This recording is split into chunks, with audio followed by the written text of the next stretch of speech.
Can everyone hear me? Yeah. Good. Okay. So I'm Kathleen. I am from Pennsylvania, which is a swing state, and I am voting for Jill Stein. And there are a few reasons for that. I think what's important to note is that there were a few assumptions made, or statements made, and I think we have to critically analyze these. The first one is that Trump is a fascist. The second is that voting Clinton would stop Trump or Trumpism. And the third is that the Democratic Party can be taken over. These are the three assumptions that I take issue with. Now, we stand at a really critical moment when you think about the state of the United States. I mean, it's breathtaking when you consider the effects of neoliberalism on the American working class. Mortality rates are rising in the United States for a particular group. Whites, white men, white women, opiate abuse, and suicide is going up. Maternal mortality rates are going up. And of course we have the prison population, which has just been on a constant rise. Income inequality, on a constant rise. I mean, when you look at these graphs and you begin to see a picture here of extreme income inequality, where the wealthy have so much and the poor have so little, it's quite stunning. And I think that we have to be really honest about the state of the US working class. There's police that are able to brutalize and murder people, and they're not held accountable. And everyone is seeing this. I mean, these are the things that we should really be talking about. And there are Native American activists opposing the pipeline that's going through their sacred grounds right now. Where is the discussion on this? We've got Obama, who is basically the deporter-in-chief. He's deported more immigrants than George Bush. And, of course, extrajudicial killings abroad with drone attacks. This is, anonymous assassinations that are happening. So I think we have to be really clear, and I didn't even get into all of the, basically, okay, I'll just get into it. I mean, there are many things here. Important to note is that we've got basically uncritical support for Israel.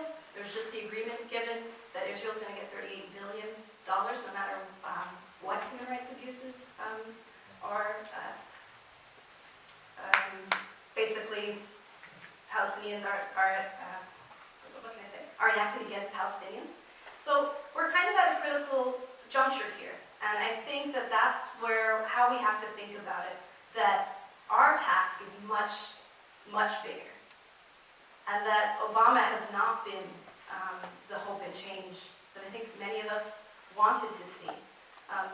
And people are looking for something different, and I think that's where Sanders came in. And Sanders was very good on particular positions. On domestic, he was very good, $15 minimum wage. We've got universal health, no, we don't have it, but advocating for universal health care, against the free trade deals, and all of that.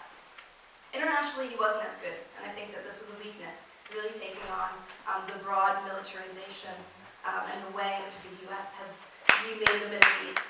And so I think that we really have to examine that. Now, I'm not looking for political purity, but I am looking for a bit of honesty. And I think it's important to note that Hillary Clinton does not act in our interests, and that we know, and the other speakers have mentioned this. But Hillary Clinton is a ruling class candidate.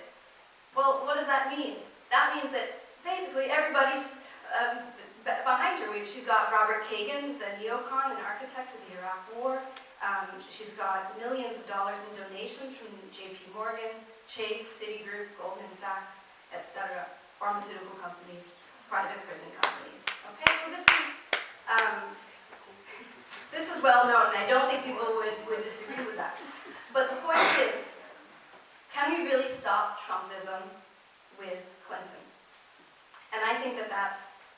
a no. There are a few reasons for that. Clinton has overseen basically the destruction of the American working class vis-a-vis her husband's policies, which she supported, and as well certain actions that she supported. So, obviously her husband, we're talking about the destruction, the halving of the welfare rolls, we're talking about the deregulation of the financial industry, and of course the really gross expansion of the prison industrial complex, which really has, it's hard to state the effect that this has had in the United States. So I think that's important to note. What does that mean? She supported these particular trade deals or these particular anti-working class policies, policies that have affected people negatively. Therefore, people want an alternative. This has kind of been shown in two ways. One, with Sanders, on one hand, who's really a positive alternative, and then Trump on the other, who's the negative alternative. When you remove Sanders from the equation, or Jill Stein, or any other left opposition, you're only left with Trump, and I think this is really significant. That Clinton, of course, represents what is already happening. She represents the status quo, and people are not happy with the status quo. And when there isn't a left alternative, there's a right alternative, and so Trump is able to pitch himself as that. Now, once Hillary Clinton gets into office, as I'm sure she will, we can imagine what's going to happen. We know that Trump and all the Republicans will come after her day one with a scandal, and the Democrats will be sold, and Sanders, I'm sure, will tell them, and Democratic pundits will say it's time to act strategically. And then the midterms will be just around the corner, so we better keep focusing on the main enemy. And then the Democrats will lose big in the midterms because they've done absolutely nothing to help those people. And then it'll be time to start getting ready for 2020. You get the point. We've heard the argument before that Republicans are fascist. And it would be interesting to think about if it wasn't the same argument that we hear every election. What does that do when we say that? There are a couple things. One, I think it's a sloppy historical analogy. Two, I think it really overestimates the social forces that are involved in fascism. I think also it overestimates Trump's power. And it makes us somehow passive victims, that we would somehow just allow Trump to, if he were elected, to come in and then we just kind of give up and roll over. That's not the way it works. And I think that that's important to know. What is important to know, regardless of who wins, we need to be ready to fight both versions of who's in office. If it's Trump, we kind of know what that will look like. That'll be straightforward. If it's Clinton, it'll be a bit more interesting. And I think what's important to note here is that we need to carve out a positive agenda that we are going to fight for. And it doesn't just start November 9th. I mean, we need to be calling out the things that we see now. And it is wrong. It is wrong for the Democratic National Committee to tip the scales in favor of Hillary Clinton. That's undemocratic. And yet, Sanders has said nothing about that. That's what lesser evilism does. The emails have come out that have shown that everything that Sanders was saying about Clinton trying to smear and destroy the campaign is true. And there's nothing, he's not going to say anything about it. Because that's the logic, that you have to accept the Democrat or else you get the Republican. And of course, the problem is with that, is that we're stuck with terrible policies and we have no way to defend ourselves. That's kind of the history of neoliberalism for the past 24 years. And so our case is, we've got to be strong on this. We need to build an organization that will oppose Clinton and that will oppose Trump and will oppose anyone who's enacting anti-working class or racist policies.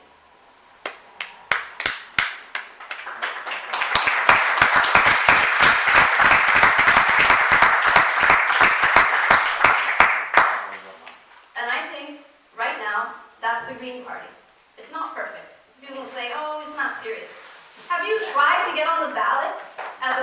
Party member, as a third party in the US? Do you know what it's like to try and get someone? Do you know that I petitioned for Nader in 2004 and I was spit on? That's what it means. Democracy is in the US. It means less choices, not more. So we need to be really serious. We have to build an organization that begins to project what we want to see. And I don't think the Democratic Party can do that. I think that everything that we saw with the convention and all of Hillary's anti-working class positions, all of that shows us that that is not our party. We need to create our own party that doesn't accept corporate donations. This should be like the basic. You think that these bankers, pharmaceutical companies, private prison companies, you don't think they're not going to come? They know exactly what they're doing. And we need to build an alternative to that, not through that, but separate. So this is what I would say. The system's already spoiled. It's highly undemocratic. And we don't owe our votes to anyone, especially not someone like Hillary Clinton, who's profited off of the destruction of so many. There's no way for someone who marched and organized against the war in Iraq, when, how many years ago are we now? 13. There's no way I would ever turn around and vote for someone who enabled the destruction of that country, encouraged sectarian division and a civil war, and created so much destruction. How could we, as on the left, advocate for that? We need principles.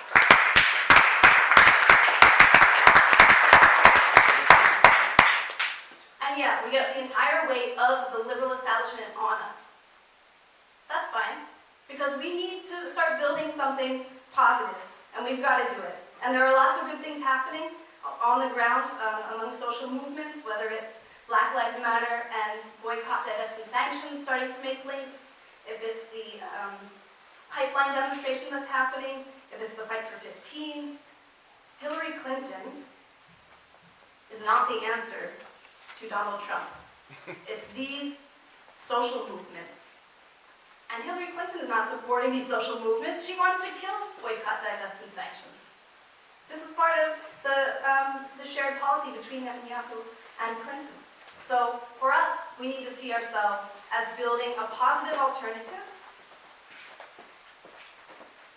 that's independent, that's open on principles. And I'll use a historical example just to wrap up, and that's the abolitionists in 1840 who ran the Liberty Party, because both parties that were running were in favor of slavery. And of course, they didn't win that election. But 1840, 1848, we begin to have the nexus or the kernel of something that becomes much bigger. And I think we are at the cusp of something very big. And you can see it in what happened with the Sanders campaign, and you can see it with the growing social movement. Things are about to get very big, and I think that we want to be building that, and that has to be our main task.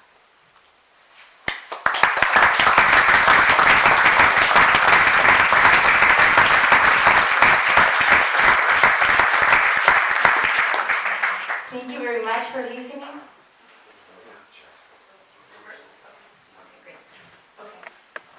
I think something quite significant happened this election, and I was quite stunning when I saw it. It was when Hillary Clinton was giving a speech, and a young woman, African-American woman, protested against her during this speech. It was in some sort of campaign. She was raising lots of money, and she held out a banner, and the banner, of course, was quoting Hillary Clinton's super predators comment that she said in 1994. And basically that was in reference to the racialized mass incarceration boom that came out of the crime bill. And what's important to note is that the Clintons came out of the right-wing shift in the Democratic Party to appeal to white Republican voters. It's called the DLC. And they adopted the rhetoric of the Republicans. So, predators, first person who said that, talking about criminals, was Ronald Reagan. Hillary Clinton says, calling young black men super predators, they have to be brought to heel.